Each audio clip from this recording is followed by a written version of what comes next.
อนอบน้อมเอาคุณพระแก้วเจ้าดังสามประการอันมีพระพุทธพระธรรมพระสงฆ์กุลพ่อกุลแม่กุลครูบาอาจารย์กุลศีลธรรมกรรมฐานจงมาปกห่มรักษาครูบาอาจารย์พระเจ้าประสงค์ทุกรูปปกห่มรักษาป่อออกแม่ออกศรัทธาท่านสาธุชนคนดีผู้สนใจใฝ่ในธรรมทุกท่านขอถวายความเคารพ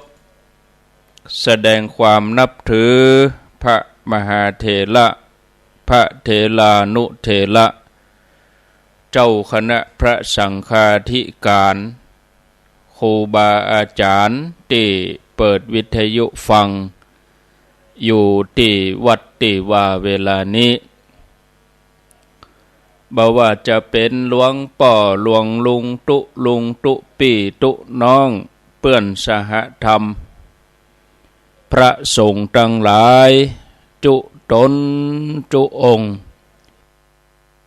ครูบาอาจารย์ที่มีอายุพรรษามีการศึกษามีภูมิธรรมที่สูงกว่าเก่ากับผมขอถวายความเคารพแสดงความนับถือมาณโอกาสนี้ขอความสุขความเจริญในธรรมความผาสุกตั้งใจความสบายตั้งกายจงได้บังเกิดแก่ญาติโยมทั้งหลายทุกคนทุกท่านได้เวลาแล้วเน้อได้เวลาแล้วถึงเวลาแล้วได้เวลาสำหรับการรับฟังธรรมะอันเป็นสาระประโยชน์ทางด้านพระพุทธศาสนานำธรรมคำสอนขององค์สมเด็จพระชินวรสัมมาสัมพุทธเจ้าได้มาปะมาพบมามาเล่าสู่บรรดาพ่อแม่พี่น้องพ่อออกแม่ออกศรัทธา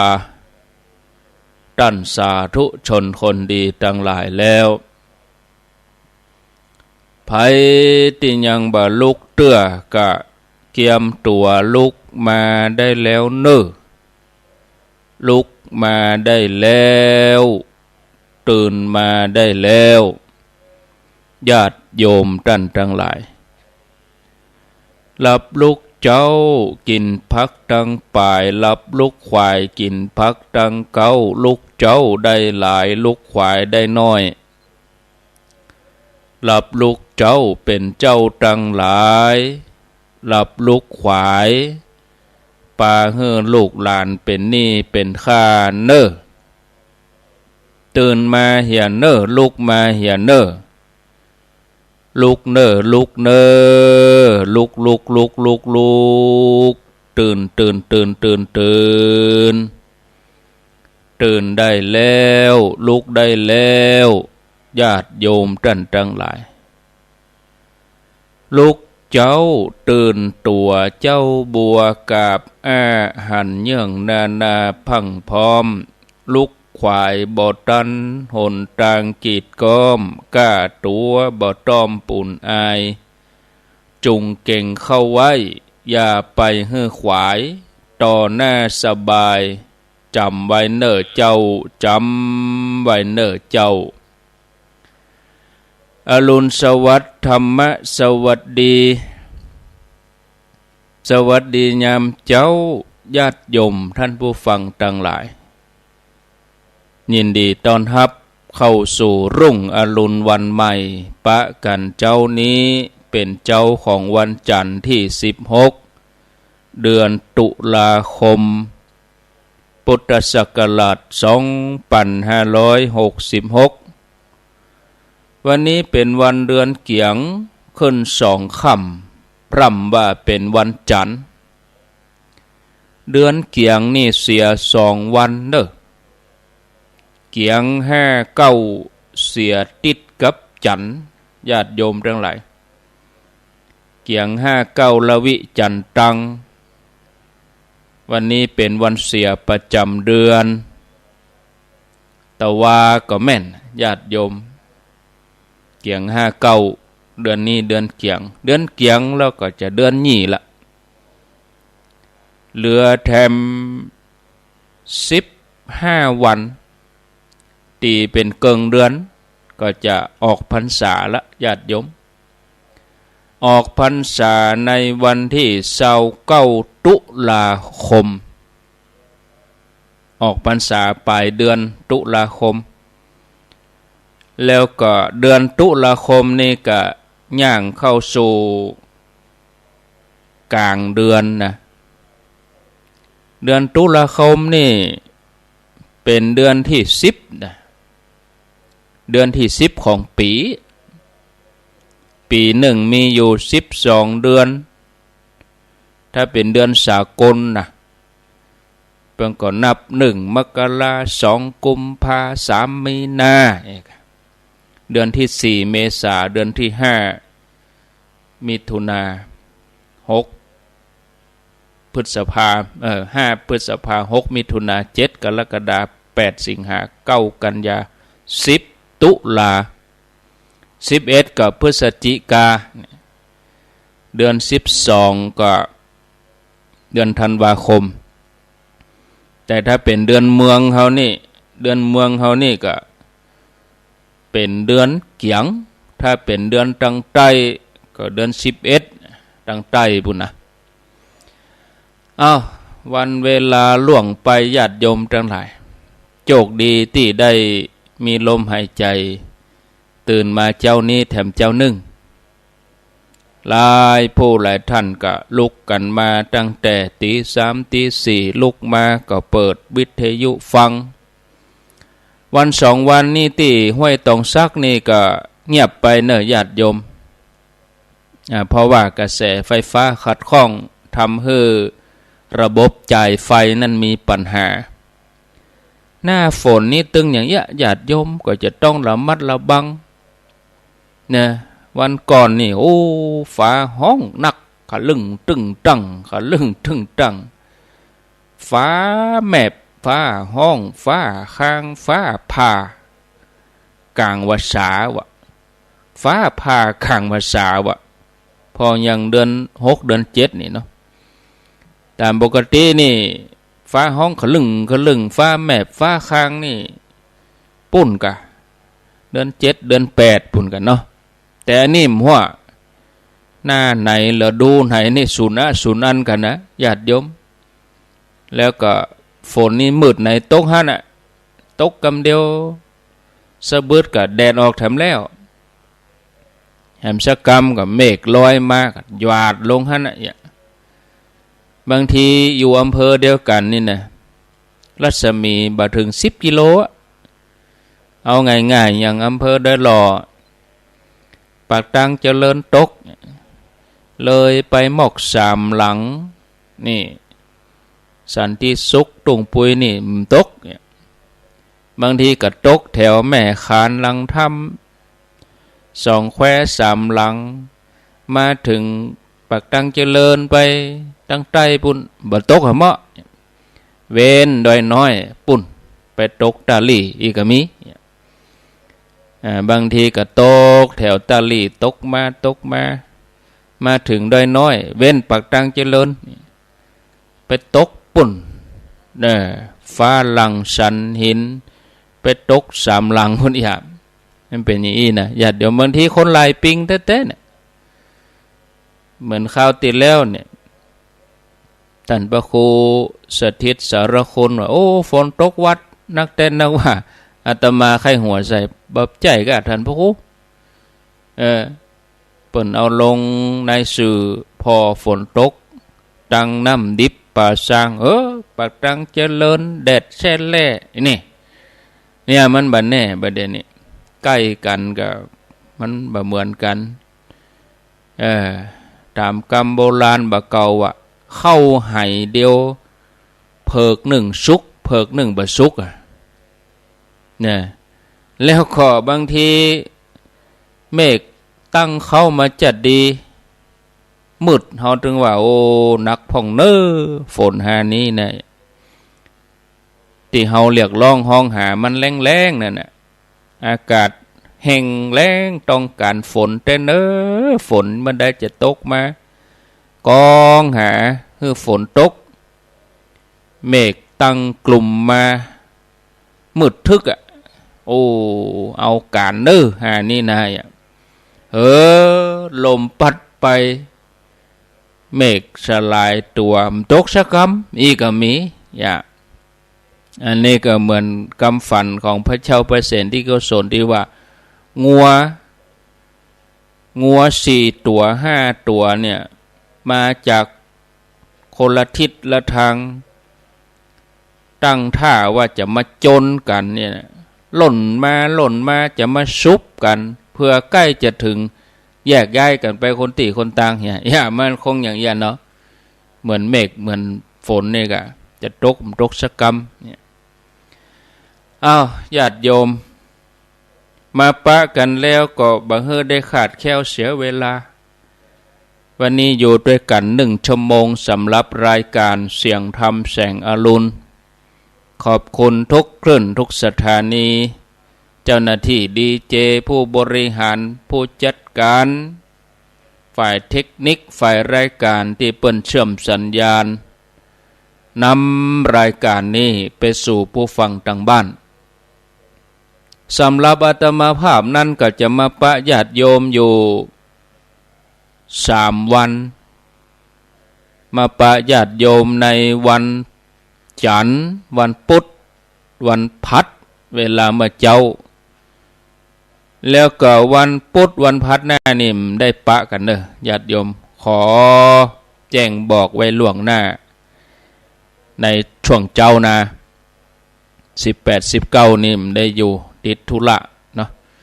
ยิ่งใกล้ออกพรรษานี่โอ้กิจกรรมการงานมีนักมีหลายภารกิจก็มีนักแต่ละวันใบใจเฉพาะกะตนอาตมาภาพครูบาอาจารย์เกือบกู้ตนนะเพราะอะไรหยังก็เพราะว่าพระสงฆ์องค์เด่นของเฮามีน้อยน่ะบางทีญาติโยมไปหาวันเอาวันเนี้ยวันดีนี่วันอย่างวันมหาสิทธิโชควันใจญะทิฏฐิวันดี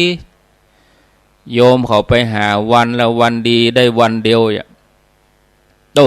มี3 งานเนี่ยก็เปิงใจตัวเจ้าก็ได้มนเปิ่นไปเนี่ยมันนี่หรออย่างอีก็บุคลากรพระบุคลากรจังหวัดนี่เขียมนะงานบางทีมันจนกันเจ้าไปตินี่ขวายไปตินี่บ่ายไปตินี่แรงไปตินี่ค่ำก็ยังไปเข้าวัดมากับปดึกเนี่ยอย่างอีกก็มีนะมาอู้ธรรมะเนาะถ้าจะเอาเรื่องภารกิจมากล่าวมาอู้นี่โหมันจบเสี่ยงญาติโยมนะบัณฑิตมี2 ประเภทบัณฑิตแบบเจ้าโลกกับบัณฑิตแบบเจ้าธรรมในต่างพุทธศาสนาบัณฑิตแบบเจ้าโลกในเมืองไทยเปิ้นก็หมายเอาคนที่ไปห่ำไปยันศึกษาตั้งแต่ประถมมัธยมแล้วก็สอบเข้ามหาวิทยาลัยจบหลักสูตรต่างๆตามแผนกวิศวกรรมสถาปัตยกรรมช่างกลช่างไฟฟ้าโยธาพาณิชย์บริหารเกษตรการเงินการท่องเที่ยวหมอพยาบาลทันตแพทย์เมื่อจบหลักสูตรของมหาวิทยาลัยนั้นแล้วก็ได้เข้ารับพระราชทานปริญญาบัตรจากพระหัตถ์ของพระบาทสมเด็จพระเจ้าอยู่หัวกาผู้แทนพระองค์กาผู้ที่ได้รับปริญญาบัตรนั้น นะบ่ว่าจะเป็นปริญญาจากมหาวิทยาลัยของตังรัฐมหาวิทยาลัยเอกชนก็เปิ้นฮ้องว่าบัณฑิตตัวนี้นะบัณฑิตอันนี้คือแบบเจ้าโลกเอาไว้ทำมาหากินเลี้ยงปากเลี้ยงท้องประกอบสัมมาอาชีพอันนี้ใจความจำใจความสามารถใจสติปัญญามีความรู้ความสามารถญาติโยม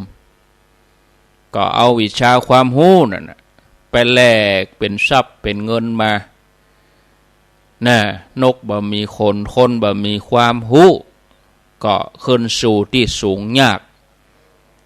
รากฐานของตึกคืออิฐ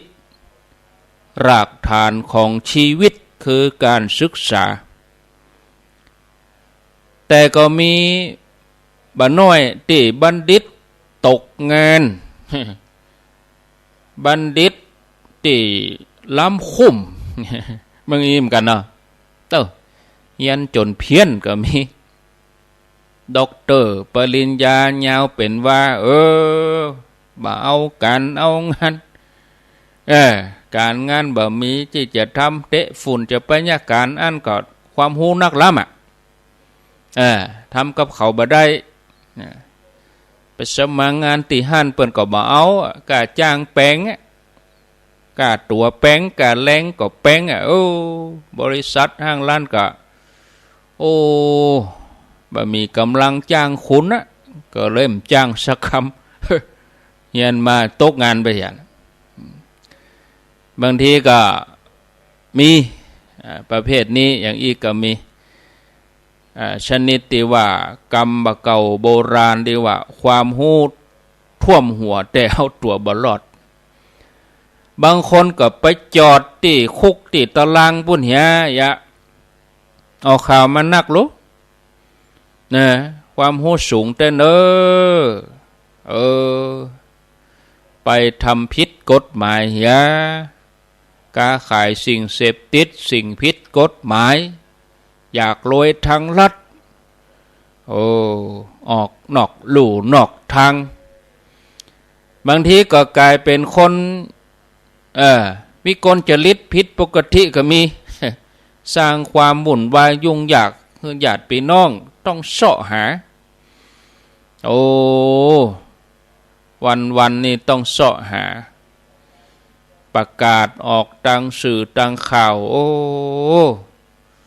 น่ะวุ่นวายกันไปคือสังคมเดือดร้อนส่วนบัณฑิตต่างธรรมบัณฑิตต่างพระพุทธศาสนานั้นนักปราชญ์ทั้งหลาย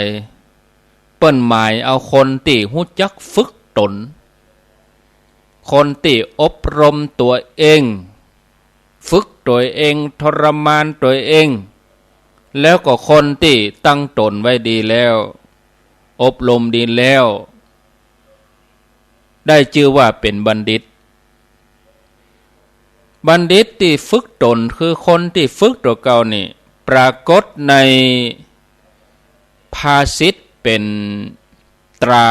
ของมหาวิทยาลัยเชียงใหม่ตรามหาวิทยาลัยเชียงใหม่ตั้งบนเพื่อนจะมีกรรมหนึ่งว่าอัตตานังธรรมยันติบัณฑิตาอัตตานังธรรมยันติบัณฑิตาบัณฑิตย่อมฝึกตนนั่นคนที่ตัวใจตัวเก่าล่ำไปเอากะใจตัวเก่าล่ำไปเอาตัวเองว่าล่ำไปชื่อว่าเป็นคนหันแก่ตัวเมื่อหันแก่ตัวแล้วก็บ่หันแก่ส่วนรวมบ่หันแก่คนอื่นนะคนหันแก่ตัวบ่หันแก่ส่วนรวมนี่ชอบทำเรื่องที่มันน่าเกลียดน่ากลัวชอบเข้าข้างตัวเองแล้วก็ทำแต่ประโยชน์ส่วนตัวบ่สนใจส่วนรวมฉะนั้นไผอยากเป็นบัณฑิตก็ทำหน้าที่คือครบถึงสองอย่างส่วนตนส่วนรวม ฉะนั้นฝึกตนเนี่ยดีที่สุดละญาติโยมเฮาไปที่ไหนเฮาไปการไปงานเฮาไปหันอะไรอย่างเปิ้งใจป้อใจมันเป็นการฝึกตัวเก่าเฮาทั้งนั้นอันนี้มันบัดใครถูกใจเฮาก็มาพอเฮาฝึกตัวเก่าอยู่หรือเปล่าเฮาไปได้หันเฮาไปได้ยินสิ่งนั้นสิ่งนี้มันเปิ้งใจเฮาป้อใจเฮาก็ต้องย้อนปิกมาพอตัวเก่าว่าเฮากำลังฝึกตัวเองอยู่นะญาติโยมทีนี้เฮาก็จะต้องฝึกอย่างใดฝึกให้เป็นคนมีความเสียสละฝึกเป็นคนให้หันความสามัคคีมีเมตตามีความอดทนมีความขยันซื่อสัตย์สุจริตอันเนี้ยบัณฑิตอย่างนี้บัณฑิตฝึกตนอย่างนี้ฝึกสิ่งที่ถูกที่ควรฝึกในการให้ทานฝึกในการรักษาศีลฝึกที่จะเจริญภาวนาอันนี้เป็นการฝึกนะญาติโยมบำเพ็ญพระพุทธเจ้าของเฮาตอนเป็นเจ้าชายสิทธัตถะนี่เปิ้นก็ฝึกเหมือนกันนะเฮาท่านทั้งหลายจะอ่านหนังสือเป็นวรรคเป็นตอนอ่านหนังสือเป็นหน้าได้นี่เฮาก็ฝึกกอไก่ขอไข่มาอาอิอีอูอูเอโอเนี่ยท่องกอไก่จนครบพยัญชนะวรรณยุกต์สระผสมกออากาเนี่ยเนาะอันเนี้ยฝึกจนชำนาญจะเป็นศาลาจะเป็นช่างเพื่อก็ฝึกนะฝึกเอาจนชำนาญนี่ญาติโยมเป็นสิ่งที่ควรฝึกญาติโยมท่านทั้งหลายที่บอกว่าภาษิตบาลีบทนี้พระบาทสมเด็จพระเจ้าอยู่หัวรัชกาลที่9นี่พระองค์เปิ่นพระราชทานให้เป็นตราเครื่องหมายของมหาวิทยาลัยเชียงใหม่เป็นตราวงกลมเนี่ยมีว่าอัตตานังธรรมยันติบัณฑิตาอันนั้นญาติโยมเมื่อเขาฝึกแล้วเขาต้องรักษาตัวเก่าไว้เนี่ยญาติโยมถ้ารู้ว่าตัวเองเป็นที่ฮักก็จะต้องรักษาตัวเองไว้ให้ดีเนี่ยรักใครยังนังสุรคติพึงรักษาตนนั้นไว้ให้ดีเนี่ยญาติโยมอัตตานันเจปิยังชัญญาถ้ารู้ว่าตัวเก่าเป็นที่ฮักก็จะต้องรักษาตัวเก่าให้ดีความเป็นจริงในข้อนี้เนี่ยญาติโยมเฮาทั้งหลายทุกคนเนี่ยฮักตัวเองยิ่งกว่าผู้อื่นทั้งนั้นนะมีภัยจะไปรักคุณเท่าฟ้านี่ลองเอาฐานไฟแดงย้องขานี่ปัดให้ไผก่อนตุลุงทองไหวหรอฉันรักคนเนี่ยเอากิมไปกีบฐานย้องขาจะไปปัดให้แถมคนนี่มันเป็นไปไม่ได้เนี่ยญาติโยมอันนี้มันเป็นธรรมดาทุกคนฮักตัวเองแต่บ่ฮู้จักรักษาตัวเองเนี่ยปล่อยจนเสียหายเสียสุขภาพเอาอบายมุขมาปนเปื้ออยากกินก็กินอยากเที่ยวก็เที่ยวอยากดื่มก็ดื่มเนี่ยบางทีของที่กินที่ดื่มลงไปทำลายสุขภาพบั่นทอนอายุให้สั้นไปน่ะสุรายาเมาเฮโรอีนฝิ่นกัญชาเอี่ยวกลางค่ำกลางคืนคบคนชั่วเป็นมิตรเกียรติข้านการทำงานเนี่ยมันบ่ฮักตัวเก่าทั้งนั้นน่ะเนี่ยอันนี้จะต้องรักษาตัวเองให้ถูกต้องบ่ได้ทำลายตัวเอง ที่เฮาไปสืบชะตานั่นน่ะเป็นเพียงแค่กุศโลบายจะสืบชะตาได้อย่างแท้จริงคือต้องรักษาสุขภาพบ่ไปเกือกกลัวกับอบายมุขกินเหล้าวันเข้าวันค่ำแล้วไปสืบชะตามันจะไปอายุยืนจะได้อะเนาะญาติโยมเฮาจะต้องงดเลยเว้นงดลดละเลิกเนี่ยสืบชะตาให้ตัวเองครูบาอาจารย์พระเจ้าประสงค์ก็เป็นเพียงแค่กำลังใจเฮาเองนี่ต้องเข้มข้นพอแข็งแรงพอที่จะสลัดสกัดออกไป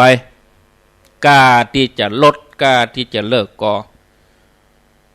กับตัวเก่าว่ากลัวตายก็ทำกลัวตายก็ทำไปหรอถ้าเฮากลัวตายถ้าเฮาอยากจะมีความสุขก็บ่ควรที่จะเกือกกลัวกับอบายมุขปล่อยปะละเลยนะญาติโยมทั้งหลายมันไม่ใช่ว่าตายแล้วก็แล้วนะคนตั้งหลังแถมะกลัวจะตายแถมล้ออย่าเขาเกิดดีๆนะเข้าออกคงยานี่บางทีบ่ได้ทำร้ายจิตใจเพียงตัวเองทำร้ายจิตใจคนอื่นโดยญาติพี่น้องวงสังคณะญาติจนผู้ที่หวังดีต่อเฮาผู้ที่ปรารถนาดีต่อเฮาเนี่ยเวลาจะจากโลกนี้ไปก็บ่เหมือนมนุษย์บนาบางรายนี่ขอโทษเด้อเรียบร้อยข้างถนนบางรายก็ยุบยับในห้องน้ำห้องท่าเนี่ยสีดผงขาวเมื่อก่อนนี่เขามีหรอน่ะสีดเข้าเส้นเลยผ่าท่าเซ็ตตายซอกยาเขาหันข้าวเหมือนกันน่ะดารากาวัยรุ่นก็เสพยาเกินไปซอกตายอันเนี้ยญาติโยมฉะนั้นคนที่หักตัวห่วงตัวก็จะต้องระมัดระวังรักษาตัวเองบัดตกไปอยู่ในธาตุของยาเสพติดสิ่งเสพติดสามารถทำลายชีวิตของตัวเองในปัจจุบันนี้เราจะต้องระมัดระวังให้นักญาติโยมละอ่อนบาเดียวนี่เขาสูบบ่ใช่สูบบุหรี่อย่างคนเฒ่าแต่ก่อนนี่เปิ้นสูบบุหรี่นี่เปิ้นเอากันมิ้นกันยุงปลูกนาทำให้ทำสวนแมงมันกวนน่ะมันก็สูบบัญญาขึ้นอมผูไล่ยุงไปไล่แมงบัดเดี๋ยวนี้บุหรี่ไฟฟ้านี่มันบ่มีกลิ่นแต่มันทำให้ติดมันทำลายสมองญาติโยมต้องผ่อนเด้อลูกไผพ่องหลานไผพ่องเลิกโรงเรียนมาอีแม่อีป่ออุ้ยขอพ่อกระเป๋าน้องได้หยังมาพ่องหรือบางอันเนี่ยเขาต้องมันยื้อมันพอตรวจตาที่อยู่ที่กินของเขาเพราะสมัยบัดเดียวนี่เราอ่อนโลกส่วนตัวสูงแต่เขาบ่ระวังอย่างอันมันก็จะก่อเหตุอันตรายพอข่าวที่เราอ่อนอายุ14เอาอาวุธปืนไปยิงเปิ่นที่ห้างปุ่นญาติโยมพอหรอเด็กชายอยู่นะเนี่ยบ่ใช่ว่าฐานะจะยากจนอันยังผู้ปกครองก็มีความหูมากมายแต่ละอ่อนเขาอยู่กับเกมอยู่กับคอมสั่งครัวมาสั่งมาเองเลยจ่ายเองเลยพ่อแม่ก็มีหน้าที่เอาเงินให้เหียไอ้นี่เขาสั่งมานี่ร้านมันส่งถึงตีอันยังบ่ฮู้อยู่ในกล่องปุ่นเนี่ยเขาจะต้องมันพอมันยื้อเนอะระมัดระวังลูกหลานนะก้อยบอกก้อยเตือนกัน ว่าแหงกับบ่ได้นี่อ่อนเดียวนี่นะ อันนั้นญาติโยมทั้งหลายเฮาท่านทั้งหลายจะต้องฮักตัวห่วงตัวให้นักต้องระมัดระวังรักษาตัวเองนะเพราะคนหันแก่ตัวมันมีนักบ่เดียวที่ว่าคนหันแก่ตัวเคยได้มันแปลงยามาแปลงอันยังมาเนี่ยเขาหาลอยแต่ว่ามันทำลายสติปัญญาแปลงอันยังออกมาสปะนะบ่ได้นี่เอาความสุขใส่ตัวบนความสูญเสียบนความเสียหายของคนอื่นนี่นะบันนึกถึงตัวนี้นะบันนึกถึงศีลธรรมตัวนี้นะจนอย่าเฮือวิตกไปว่าศีลธรรมหายไปไหนไปตินไหนหมดนะฉะนั้นญาติโยมเมื่อฮู้ว่าตัวเองเป็นที่ฮักพึงรักษาตัวเองให้ดีนะท่านผู้ฟังญาติโยมพอเวลาแล้วก็เปาะเนาะไปกับมึนพอเวลาก็พอสมควรเวลา40 นาทีแล้วบัดเดี๋ยวนี้5:40แล้วข้างแถม20 นาทีฟังโทษเด้อเนาะจะกล่าวจะข่าวงานเหี่ยก่อนไปฟังเทศฟังธรรมกันวันที่22 ตุลาคมทางคณะสงฆ์อำเภอดอยหล่อจะจัดขึ้นที่วัดพระธาตุคงขาวฟังเทศพรรษาสัมพันธ์ธรรมสัญจรในวันอาทิตย์ที่22 ตุลาคม 2566ที่วัดพระธาตุคงขาวองค์เทศองค์เทศนาพระมหาสกุลมหาวีโรผู้ช่วยศาสตราจารย์ด็อกเตอร์ผู้อำนวยการสำนักงานมหาวิทยาลัยมหามกุฏราชวิทยาลัยวิทยาเขตล้านนาเจ้าอาวาสวัดผาขาววัดผาขาวอำเภอเมืองเชียงใหม่เนาะวันที่22 ตุลาคมขอเจริญพรทุกคนทุกท่านไปร่วมฟังเทศฟังธรรมกันก็ขอเจริญพรนะในวันที่22 ตุลาคมนะญาติโยมขอเชิญชวนร่วมงานพระราชทานเพลิงศพพระเดชพระคุณหลวงปู่ครูบาอินตากตะปุญโญพระเดชพระคุณหลวงปู่พระครูพิพิธปุญญาภิรัตน์อดีตเจ้าวาดวัดศาลาอดีตที่ปรึกษาเจ้าคณะตำบลน้ำแพร่อำเภอหางดงจังหวัดเชียงใหม่เปิ้นจะจัดงานตั้งแต่วันที่20ถึง24 ธันวาคม2566วันที่20 ธันวาคมนี่ก็อาราธนาสรีระร่างของหลวงปู่นอนปราสาทนกหัสดีลิงเปิ้นจะตานปราสาทกัน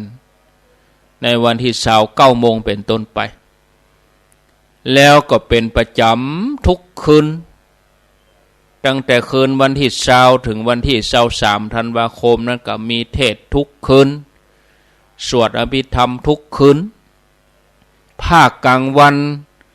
ก็จะมีพระสงฆ์ไปสวดพุทธมนต์ธรรมนิยามสูตรอนันตลักขณสูตรอย่างวันที่20นี่9 โมงก็40 รูปมาติกาวันที่22ก็20 รูปธรรมนิยาม21 22นี่นะ23นี่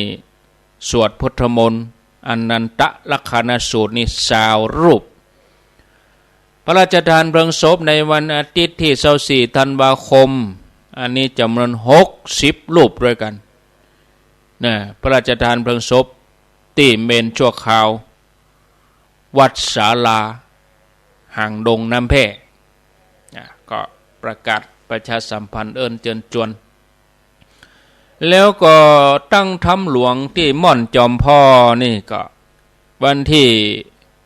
ถ้าจำมาพิษนะก็เดี๋ยวก็จะได้สอบถามรายละเอียดกับหลวงปู่แถมกรรมถ้าจำมาพิษก็17 18 19พฤศจิกายน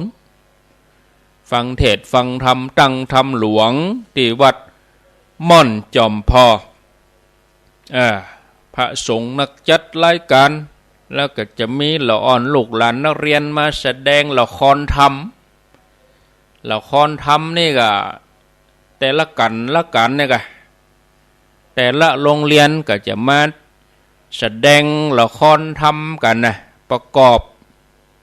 เวสสันตละเนาะทำเวสสันดรชาดกกันนั่นกันนี่ก็จะแต่งไผจะเป็นปู่พามไผจะเป็นสู้ชกไผจะเป็นกันหาจารีไผเป็นนางมัทธีไผจะเป็นเวสสันดรเนาะอันนี้โรงเรียนต่างๆนักเรียนจะไปทำการบ้านมาแล้วก็เอามาแสดงละครท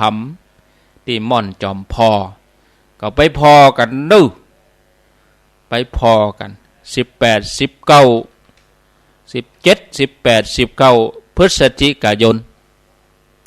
กำหนดการรายละเอียดนั่นก็รอฟังต้นเดือนพฤศจิกาแถมกรรมแล้วก็งานตักบาตรเทโวพระสงฆ์108รูปออกวัดสาวันที่29ตักบาตรเทโว30 ตุลาที่วัดพระธาตุดอยน้อยถ้าตังยังคำสันติสุขปนกะที่ม่อนปู่อินตักบาตรเทโววันที่30 ตุลาคมเวลา6 โมงเจ้ากะขอเจริญปอนบอกเอิญเจิญจวนญาติโยมทั้งหลายไปร่วมทำบุญตักบาตรเทโวโรหณะที่วัดพระธาตุดอยน้อยก็เริ่มตั้งแต่ปี2540เนี่ยที่พระธาตุดอยน้อยนี่นะอาตมายังจำได้อยู่ปีที่อาตมาภาพอุปสมบทปีแรกเลยถ้าเอาอัน66ลบก็ได้26 ปีได้26 ปีแล้วตักบาตรเทโวที่วัดพระธาตุดอยน้อยเริ่ม2540เอาละเนาะพอสมควรแก่เวลาไผจะโทรพ่องไผจะโทรพ่องไผจะโทรก็ขอเจริญพรที่เบอร์0998366322โทรมาแจ้งผลการรับฟังจะจะสนทนาจะถามปัญหาก็ขอเจริญพรแล้วก็อันในสัปดาห์นี้หรือสัปดาห์หน้านี่ล่ะก็จะมีครูบาอาจารย์มาจัดรายการเพิ่มเติมกำลังเกลี่ยกำลังเฉลี่ยเวลากับหลวงพ่อพระครูอาทรวิสุทธิคุณเจ้าคณะอำเภอหางดงนะหลวงพ่อจะได้มาเทศมาบรรยายก็จะถวายเวลาให้หลวงพ่ออยู่2 วันเจ้าตี5อาตมาจะเอาเวลาของอาตมาเนี่ยให้เปิ้นแต่บักกระทบตนอื่นเอาเวลาตัวเก่าเนี่ยอาตมามี3 เจ้าก็ถวายหลวงพ่อเฮียเจ้าอีนะเนอะเจริญพรไว้จ่าเจ้าท่านโทษจากไหนทางเนอจากบ้านหนองนอดเจ้าไม่เฉลียวเจ้าห้องนอดเวียงป่าเป้าเจ้าอยู่ดีมีสุขเด้อสายต่อไปเจริญพรเจริญพรติดแล้วโทษจากไหนจากลำปางเจ้าลำปางบ้านหยังอำเภอหยังลำปางบ้านวังมอตำบลต้นธงชัยตำบลต้นธงชัยได้ยินชัดดีก่อ ชัดเจนดีเจ้า ฟังแล้วเหมาะก็ เจ้า เหมาะดีเนาะ เจ้า อยู่ดีมีสุขเด้อ เจ้า ดีมีสุขอันนี้ในตัวเมืองแต่เป็นตำบลต้นธงชัย เจ้า เจริญพรติแล้วเนอเจริญพร มาตรการเจ้า เดี๋ยวว่ารับละละกะอีก รับเนอตุกตื่นมาตีสามแล้ว โทษจากไหนโทษจากไหน แม่แหลงแม่นิวอำเภอแม่อายฝนตกเดี๋ยวเนี่ย เดี๋ยวนี้ฝนตกตกก็ดีจุ่มเย็นดีแค่แดงฝนตกสามน้ำนี่ละเจ้านี่ละดูบ่นกลางวาษามันต้องตกกะถ้ากลางวาษานี่แรงนี่ผิดปกติโมทนาขอบคุณกลางวาษานี่แรงนี่ผิดปกติกะกลางวาษาฝนตกมันปกติเปิ้นเจริญพรเจ้ากับภาษาเจ้าท่านพระครูท่านวันดินดำตะบนเจียงตอนเมืองปามลำปางเจ้าว่าจะได้วันนี้เจ้าเราฟังมันโง่ติดตามอยู่โอ้มะม่วนอนุโมทนาอยู่ดีมีสุขเนอะแม่คำนวณแจ่ซ่อนคำนวณแจ่ซ่อนจะเลินพรไปสาเจ้าท่านพระครูโทษจากไหนโทษจากตั้งแต่ดูไปเทียบแก้วหนองยางไม่ได้ดูตำบลบางเงินอำเภอแม่ทะเจ้าอำเภอแม่ทะปุ่นเนาะเจ้าได้ยินทีก็ได้ยินชัดดีก็ชัดเจนดีเจ้าอำเภอแม่ทะฟังบุญยาวาดไปไกลเหมือนกันได้เนาะเจ้าตำบลบางเงินได้ไกลอยู่ดีมีสุขยินดีนึเจ้าสาธุทางตุกตนทุกโมกเจ้าไว้สานะเจ้า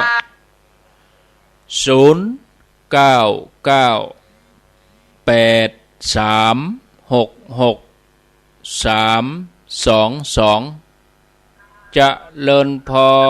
รไว้สาเจ้าพระครูแม่ฟังอยู่เด้อฟังอยู่ไหนแม่อยู่ลำปางเจ้าแม่คำปันบุญธรรมอยู่ลำปางแม่คำปันอยู่ลำปางเจ้าอำเภอหยังเย็นดีเจ้าอำเภอก็คาเจ้าเกาะคานี่เนาะเจ้าฟังคลื่นบุญยาวาดเนาะเจ้าฟังถึงบุญยาวาดเจ้าชัดเจนนี่เลยเจ้าชัดเจนเป่งป้อยดีกะเจ้าติดตามติดตามไปตลอดเดี๋ยวแถมตนก็มีอยู่เจ้าก็ฟังมาสุนทรโมทนากำเดียววันนี้วันจันทร์ก็ท่านพระครูสังวรศิลาภิลักษ์วัดไซมูลบึดเมื่อคืนก็เป็นตุลุงดอยจอมพอ2 ทุ่มถึง4 ทุ่มตังลำปางกับฟังเคลื่อนดารุณีเนอะบึดเมื่อคืนนะบึดเมื่อคืนเนี่ยเจริญพรไอ้ข้าเจ้าจะปักตังจ้างเขียนเจ้าจ้างเขียนว่าจะได้เจ้าอย่างท่านว่าเจ้าว่าประเดี๋ยวนี้พ่อแม่สมัยใหม่นี่จะไม่ค่อยได้สนใจเรื่องศาสนาสักเท่าใดเพราะว่าเมาสอสตังเนาะนั่นน่ะก็เลยมามีเวลาดูแลลูกเจ้ามีเวลาความพ้นท้องว่าจิตใจก็ถึงครอบครัวมันก็เลยไปได้ไปตังไม่ได้ปลูกฝังได้ปลาลูกไปทางโลกเจ้าได้ปลาลูกปลาหลานไปกินไปตามได้ปลูกฝังเขาได้แม่นเจ้าแม่นสมัยตะก่อนมาไปนี่ม่วนก็วันหยุดนี่ต่อแม่เพิ่นจะห่อข้าวป่ะไปในวัดแม่นะไปกี่ข้าว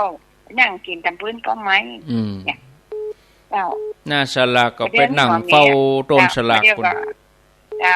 ไม่ได้ก็เข้าห้างอย่างเดียวเนาะเอาไปตังเนี่ยไปตังลูกไปตังนั่นน่ะ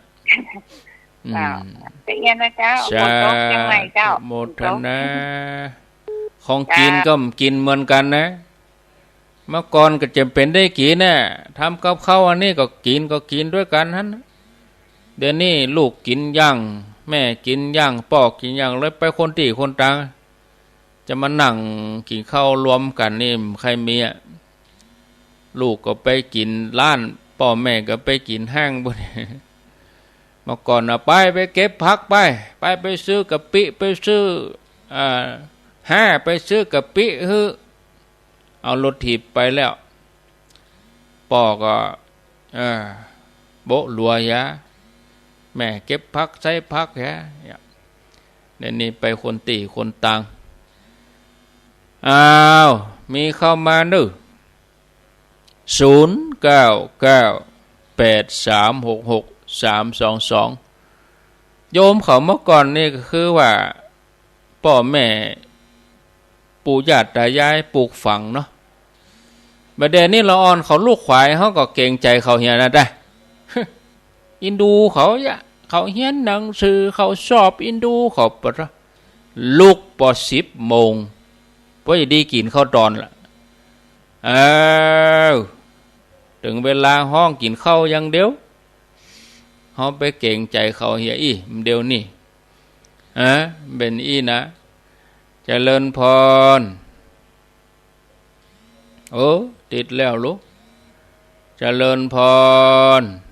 ไว้สาเจ้าท่านพระอาจารย์เจ้าฟังอยู่เนอเจ้าฟังอยู่ที่ไหนแม่กับแก้วฟิ้นแก้วบันกวยโฮกฟ้ายไทยลือเจ้าบ้านกวยอำเภอหยังอำเภอเมืองเจ้าพระอาจารย์เมืองไหนมีหลายเมืองนะเมืองลำปางเนี่ยเจ้าว่านั่นยังเจอพระอาจารย์ที่วัดบรรพตอยู่เจ้าที่เขาไปฟังสวดของหลวงปู่เจ้าลำปางก็มีครับพี่น้องไตลือนี่เจ้าโยมแม่ไปบ่อยนะหลอดเส้นวัดจุงโป่งโยมแม่กลับไปเจ้าดีแล้วจากพระอาจารย์เจ้าจำได้อยู่เจ้าก็มาตักมาอู้กะเนอะเจ้าเราไปกับมือพระอาจารย์ห้องที่บ้านตุ้งปูนั้นพระอาจารย์บรรยายอยู่ที่บุญหันโยมแม่ก็นั่งยุบหันนะเจ้าหันจัดเองเลยเจ้าสาธุเนอะเจ้าสาธุเจ้าวันนั้นเจอกันก็จะมาตักแล้วพระอาจารย์เจ้าไตลือก็มีชะปะโลนี่ไตลือไตเขินไตยองไตใหญ่ไตเมืองไตล้านนาก็โมนดิ0998366322จะเริญพรโทษจากไหนแต่งงานตัวเลยตกดอกยังก็ฝนตกก็ได้หรอเมียตกสักหน่อยบ้านปงทีวีที่กบตกเจ้าแม่สัญญาณใส่น้ำอยู่บ้านปงทีวีจังเลยยังเป้าจังหวัดยังไงนะเจ้าฟังอยู่นะเจ้าต้องปูนตกกะบัดตกจังหวัดบ้านปงบัดตกเจ้าโจกดีนึโจกดีเจ้าดีมีสุขเอาลาแล้วนึตันแล้วนึเบอร์โทรมาย่นนี่ย่นกันนี่ย่นกันสุดท้ายนี่เอาลูกล่าควงหอมเดี๋ยวจะตัดเข้าสู่ธรรมะช่วงที่2ฟังเทศต่อสุดท้ายแล้วเจริญพรสาเจ้าท่านพระครูแม่ฟังอยู่เนอจากลำปางอยู่น้อยอุตุลีมันไหลน้อยเจ้าไหลน้อยอนุโมทนาแม่น้อยอุตุดีเจริญพรเจ้าท่านอาจารย์โทรจากไหนแม่อยู่บ้านอุโมงค์ละปูนนะเจ้าอุโมงค์ละปูนได้ฟังชัดดีเนาะเจ้าขึ้นไปเห็นนะเจ้าอยู่ดีมีสุขอายุวันโนสุขังพลังลาไปเลยสวัสดีจบก่อนป้ากันทำไมโอกาสแน่